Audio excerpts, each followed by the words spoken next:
ভাৰত সীমান্ত কাৰ্গিলত 1999 চনত পাকিস্তানৰ সৈতে হোৱা যুদ্ধত জয়লাভ কৰি সমগ্ৰ দেশে প্ৰতি বছৰে কাৰ্গিল বিজয় দিৱস উদযাপন কৰি আহিছে।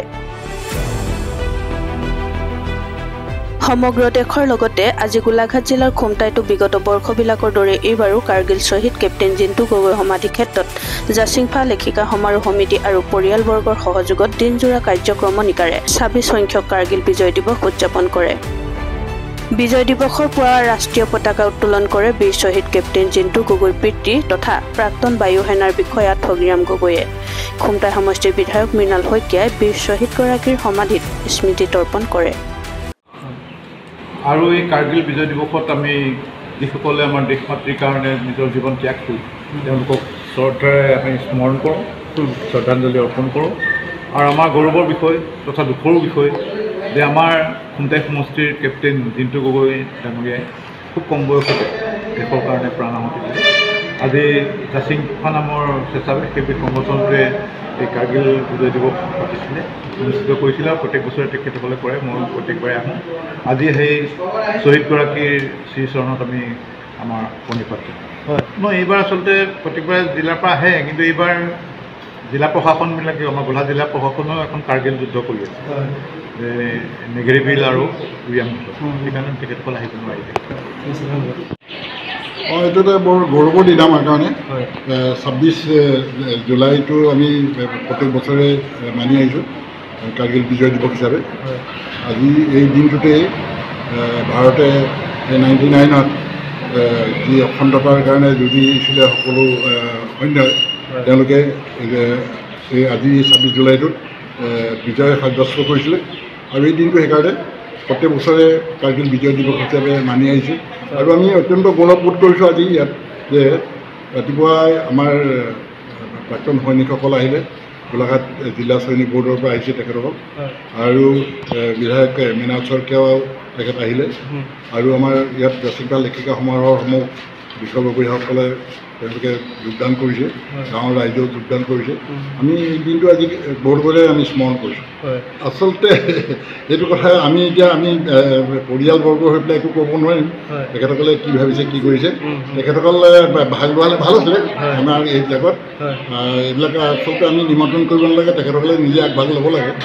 এতিয়া কিবা কাৰণত যদি আহিব পৰা নাই, তেতিয়াহ'লে আমি বিশেষ একো চিন্তা কৰিবলৈ নাই, বা তেখেতসকলক আমি কোনো ক্ষেত্ৰত অপৰাধ বুলি ধৰিব নোৱাৰোঁ। এইটো হয়, এইটো সত্য কথা যে আজিকালি ল'ৰা ছোৱালীবিলাকে তেওঁলোকে আগবাঢ়ি আহক, আগবাঢ়ি আহিলে দেশৰ কাৰণে অকল যে আৰ্মিত জইন কৰিলে যে দেশৰ কাৰণে কাম কৰা হ'ব এইটো নহয়। তেওঁলোকে যিকোনো ক্ষেত্ৰতে আগবাঢ়ি আহক, আৰু এই আগবাঢ়ি আহিলেই তেওঁলোকে দেশৰ কাৰণে দেশৰ মাতৃক সেৱা কৰিব পাৰিব। আৰু বিশেষকৈ যদি ডিফেন্সত জইন কৰে তেখেতসকলে ডেফিনেটলি আৰু আগবাঢ়িব পাৰিব। আৰু ডিফেন্সত জইন কৰাটো এটা বৰ ডাঙৰ কথা যে তেওঁলোকৰ মান সন্মান আৰু তেওঁলোকৰ এই তিনিটা বস্তু তেওঁলোকৰ সদায় থাকিব। এটা হৈছে দৰমহা সদায় থাকিব, তেওঁলোকৰ পেঞ্চন সদায় থাকিব, আৰু তেওঁলোকৰ লাইফটো সদায় ছিকিউৰ হৈ থাকিব। আজিৰ দিনটো দিন বুলি ক'ব লাগিব, যিহেতু এই দিনটোতে আজি 26 বছৰ আগতে ভাৰতে বিজয় সাব্যস্ত কৰিলে। আৰু যিসকল শ্বহীদ হ'ল এই যুদ্ধখনত সকলোকে মই শ্ৰদ্ধাঞ্জলি জ্ঞাপন কৰিছোঁ। লগতে যিসকল যুঁজাৰু আছে, এতিয়াও বহুত জীয়াই আছে, সকলোকো মই কৃতজ্ঞতা জ্ঞাপন কৰিছোঁ।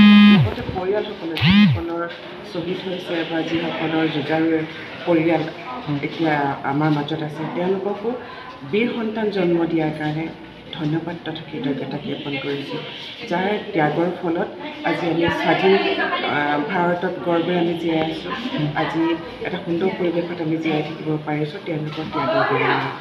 আৰু বিশেষকৈ মই আৰু অলপমান লগাব বিচাৰিছোঁ, মই নিজকে ভাগ্যশালী বুলি ভাবিছোঁ, যিহেতু বীৰ চক্ৰ কেপ্টেইন জিন্তু গগৈ তেখেত আমাৰ গাঁৱৰে সন্তান, আমাৰ নিজৰ গাঁৱৰ সন্তান হিচাপে তেখেতক লৈ আমি গৰ্ব কৰিছোঁ। তেখেতৰ যি বলিদান, সেই বলিদান চিৰস্মৰণীয় হৈ ৰ'ব। বহুতে আগবাঢ়িছে, কাৰণ কেপ্টেইন জিন্তু গগৈৰ কথা মনত ৰাখিয়ে আমাৰ এই অঞ্চলৰ বহুতেই সৈন্য বাহিনীত ভৰ্তি হ'বলৈ অনুপ্ৰেৰণা পাইছে, সাহস পাইছে।